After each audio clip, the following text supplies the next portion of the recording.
Hello, Chris Bratt. We're out at COD XP and we got hands-on with Infinite Warfare yesterday, didn't we? The thing about this game, Johnny, is that even the developers at this show, at the Call of Duty show, are already confusing it with Infinity Ward. There's like weird mixes that they go for. It's like Call of Duty Infinite Warfare.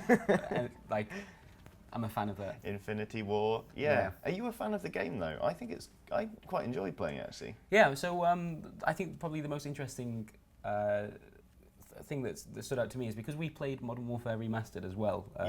That's going to be going up tomorrow at some point. Mm-hmm. It's interesting to see just how far this series has sort of progressed, and just how much more stuff there is in Infinite Warfare. So, right, here's the things you need to bear in mind when you're setting up your kind of wider loadout in the game. You have a combat rig, right? There's one of 6. Six very different play styles. Each one has a unique payload and a unique trait that you'll want to pick. Then, on top of that, you need a loadout with your various weapons, with attachments, then your perks and your score streaks. And that's like all stuff that you decide on when you're creating your class before you jump into the game. Pretty busy. It is. I mean, I'm used to the whole pick 10 thing, and that's a system that kind of works. But when you add in these combat rigs with their effectively ultimates, you can see in the bottom right-hand corner of this one. It's it is an ultimate. You're right. Yeah, that's the best way to describe it. It just kind of gets really complicated on top of it, and I like that. You know, I mean, it feels like a very busy game, but it feels like a very fast game. Yeah, definitely. It's also a lot faster than Modern Warfare, as you'll see when you see them side by side. But I think I rather like it. I just think, as you can probably tell by this is my gameplay, by the way I'm playing, that I haven't been like really invested in the Call of Duty series in quite a few iterations now, and it's just a lot to take in. I think I get into it eventually, and especially the thing that helps me in this is that I picked the Synaptic combat rig, which is a big robot. But if you pick the Reaper payload, I think it's called, which you can see charging up, it's almost there in the bottom right. Yeah, we're about to see it, I think. The ultimate, the big payload activation, is turning you into a robot dog that runs around in third person, slashing people with instant kills. What the hell? What happened to Call of Duty, man? When did that happen? Here it comes, I think. It happened at the same time for me and for Andy Farrant from Outside Xbox. So we were all just running around yelling, "I'm a robot dog! I'm a robot dog now!" Yeah, it's like, I'm not entirely sure there was any other option, really. There might be 6 combat rigs. Here it comes! Really, here it comes! Okay. So you activate the two buttons on the controller, and then you're a third-person robot dog. It's tremendous. And I can't see anyone for a little bit. In fact, am I chasing another robot dog? You're chasing another robot dog. Oh no! I'm on a timer here, so I'm wasting a lot of... God damn it! Come back! Come back! Come back! I get him. There we are. See, and then you catch them, and suddenly it's like instant kills everywhere. It's crazy. It's really... Like, when we played Modern Warfare, like, in about an hour after this, and you go around and it's like, you know, weapons that are from the modern era, you understand them, it's a little bit slower, and the most extravagant thing that happens in Modern Warfare is that you can call in an attack helicopter. Like, the idea of just calling in an attack helicopter hasn't been sexy enough for Call of Duty in about, like, 6 or 7 years. People feel insulted, frankly. It's really interesting. Like, playing this and then going straight into Modern Warfare made Modern Warfare feel glacial in pace, but that is not a slow game. Yeah, Modern Warfare itself is also, like, and has always been a really fast game because you die so quickly. Yeah. It's like one of the defining things of the new Call of Duty games.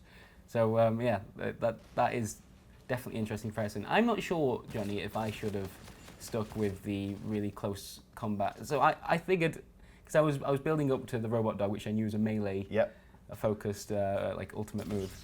So I stuck with short range things. I tried to build a class around that idea. I'm not sure how good this map actually was for that. So I start picking up assault rifles when I see them after this. Right, I see. Oh, that's interesting. This map was interesting. It felt like a... Oh god, and that's me being like, oh yeah, because melee kills are like really easy, aren't they? That was probably me, to be honest. I was not good on this map. It felt like quite a big, sparse one where it felt like it took a while to engage with people, and it didn't feel like as full as one of the later ones. This is an interesting innovation, though, that you can prep your left-hand grenadey thing while also having your gun out. Still. Yeah, you don't have to like completely focus on it. Here we back go. into Reaper mode. I didn't realize, man. Yeah, I don't that's think. the thing. Yeah, twice in one match, you managed to turn into a robot dog and absolutely murder everyone. In the later maps, I think we're playing different game modes as well, which makes a difference. But I think that was me actually. I got that kill God damn because it. we yelled at each other. Yeah, like I don't think I see the payload quite as often. I love the bio stick weapon, whatever it's called. It's like, this is what I mean. In older Call of Duty games, not even in Modern Warfare, but like Modern Warfare 2, you'd have like a throwing knife, and that was really cool. Yeah. Now it has to be a bio stick that, like, once you hit someone with it, it then sends fragments everywhere to kill everyone around them. Like, no, everything's had to be ramped up so much with each iteration. Yeah, it's interesting. I kind of like seeing how Call of Duty is changing and evolving. I sort of ruined it then by Right, running into what looks like a black hole. It is a black hole. That is a black hole placement thing. Okay, Yeah. so here we go. This is Conquest mode. I enjoyed this map quite a lot, even though we're on a space station. So when you die, you sort of just float off a little. float off into space, which has its own weird comic edge to it. But that little, we just saw it again. That is literally a black hole that you can summon that will suck people in and then do the massive damage when they get close enough. Yeah. It's basically Zarya's ult from But even like Overwatch. this game even makes Overwatch seem a bit tame. It's like, just like it's like that, but everything has to be ramped up so much. Yeah, it's interesting. I got much more into it when we were on this map though. It felt like we had proper skirmishes going on. Just domination, I think, is perhaps Call of Duty is best as well. I think, but I'm not sure I had quite as strong a game on this. One thing I will, I'll admit to right now, Johnny. Go on. I'm not proud about it, but I'm not sure if I even started doing it here, but from a couple of games afterwards, I started. You can switch teams in the custom games. Yes, you can. And there was one guy we didn't have names on. You can see like there's a number attached to each player one. 12. Player 12, you can see, like, you'll probably see him pop up at some point in this. Was like a Call of Duty YouTuber. Yeah. And there was a mix on our setup of Call of Duty YouTubers and like actual just video game press that can't actually play video games. You for were about anything. to say actual journalist there, weren't you? No, I wasn't. I absolutely was not. I was trying to be self-effacing. But as you can see, like, look at this. The difference between the Call of Duty YouTubers first hands-on with I think you Infinite and I were Warfare under no and this. illusions about the quality of our gameplay. Yes, that was. But yes, I did notice you were changing teams, partly because you gleefully told me every time you did it. And the last map in this rotation, we only see a little bit of the footage, I think, at the end. Everyone had started doing it, so there were only 2 people on the other team. Everyone got wise, didn't they? I felt so bad for them. I switched and joined the losing team just to Man. give them a little bit of moral support. See, there he goes, spinning off into the distance. So this is the thing with Infinite Warfare. It's had a let's say an interesting time during reveal. Like its announcement trailer is, I think, the second most disliked video on YouTube. I don't know if it still holds that accolade, and part of that is because of Modern Warfare Remastered only coming with the collector's edition and not being a standalone product as well. But also, not everyone's into the whole space thing. Yeah. They've had a few kind of futuristic Call of Duties, and especially when you see Battlefield 1 going all the way back to like a World War. It's people aren't entirely sure about robots that float in space. Yeah. What do you think of that? How do you feel about Call of Duty being a big old space game? I mean, I think it's... With robot dogs. I mean, I love the robot dogs, obviously. I think it's interesting. Like, it feels very busy to me. Like, it feels like a game for people with very high blood sugar levels. And it's not something that I naturally gravitate toward anymore. Because I just feel like I've been out of the loop long enough that it's strange and new and scary. But it still feels like Call of Duty to me. It still feels like the same core experience is there. It's just the window dressing. I don't.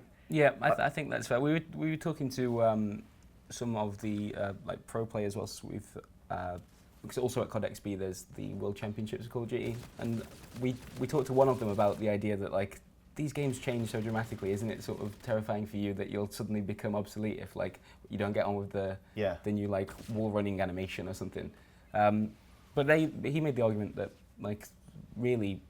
There's an element of window dressing, but the core mechanics, the run, the shoot, the duck behind cover, still feels very similar with each Yeah, each definitely. game. I mean, like, you know, you see this one, there's definitely a massive planet in the sky there, but this just looks and feels like something out of... And I think since Advanced Warfare, where they brought in the sort of the boost and the the big jumps basically, and the wall running, I think that was probably the biggest change that Call of Duty has seen on a multiplayer front since like the likes of Modern Warfare. Oh, and definitely. really, the difference between that and this isn't as extreme as you might think. That was good. That was good see, like how cool are jumps. We should say this is a new game mode, I believe. Oh yes. It's called Defender, where you've got the drone, but you're not kind of scoring it into big orby hoops to pick up points. It's a game of piggy in the middle, or keep away, as the man from America described it. Yeah. Where so you basically grab it and for every like I think it's every every second 60 seconds it resets and you have to go pick it up again. But you're like ticking away points as you hold it. It's basically that mode from Halo. But yeah, it works. It's quite nice. One of the things that I like seeing some of the better players try and do is like when you're holding it, you can't use any weapons, but you can throw it at your enemy, then shoot them, and then pick it up off the corpse. Like that. There's definitely some skill involved in this. Definitely. I mean, you failed to do it, but... yeah, I actually don't think I ever even picked it up. I played like good defense, I think, at some points, but I didn't even... I think I had it for like 20 seconds or something. You can see in the bottom left-hand corner, the rival team, which is the one I was on, was getting absolutely hammered, but I had the drone for, I think, most of that time, which was quite nice. Yeah, this was definitely one of the cases where I don't think I switched mid-game, but I watched to make sure that the really good player, I think it was number 12, it might be a different number, but like the really good player, I made sure I was on his team. Listen, you got to do what you got to do. I was doing it for the video, because it's not as fun if you're watching a video of someone just getting their ass kicked, he says as he dies. But as long as my team's doing all right, then I can sort of take some of that with me. Yes, it really was a very altruistic move on your part. Oh, that was nice. We're actually coming towards it. So has this got up to 250, I think it looks like, something like that. Yeah. Oh man, we absolutely trounced you, didn't we? Yeah, you didn't really even did. really give it a good go. You may as well have not turned up for this game. Like, I mean, that's... I think a lot of the players on my team would have preferred it if I didn't. Before we started capturing, we kind of had a very blasé, like, should it yours or mine question. My God, there was an obvious choice there. So this is the final map that we got to play. I think it's called Throwback, I think. Yes. Because it's sort of a throwback to modern era. There's trains it's kind and of their 1950s buildings you're going to stand. But if you look up, there's them. It's on the space station. It's on the space station. Yeah, so you can sort of see it poking away. I've got no interest in looking at the environment, Johnny. What do you think this is? Some kind of first impressions video? No, sir. I'm just running around for after the two people that are on the other team. I just ran past one, didn't I? Yeah, you did. Just straight up. There's only two people. I ran past one of them. Yeah. There might have been three by this point. I might have changed to help them have a better time, like I was their dads. Anyway, it looks like we are about to come to an end. Yes. So which is probably good because this map wasn't even remotely fair. Yeah. Yeah. I'm just look at me. I'm just running around. I'm not even thinking about colour or anything. That bit I kind of screwed up because I went back into the sort of bubble shield. That's also kind of a Halo-y. Yeah, it is. Actually. It's Reach-esque, isn't it? You can see a lot of inspirations here with the some of the extravagant abilities. Like there's like you say, the black hole that you kind of starts you thinking about characters like Zarya from Overwatch. There's a blink which we've seen in a bunch of games. And yeah, they just put it all in. They put all of the things into it, and it's quite fun. Yeah, I think it still works. So yeah, hopefully you enjoyed this, even if the gameplay wasn't. We took them out. I had about an equal kill-to-death ratio on some of those games. That's all we ever ask of you, Chris. Well, yeah, there. Thank you very much for watching, and yeah, if you would like to see some other videos, you can do that. Yeah, and Modern Warfare tomorrow, remember, which, come on, let's be honest, is the one that you actually want to watch. So, we'll see you then. Bye!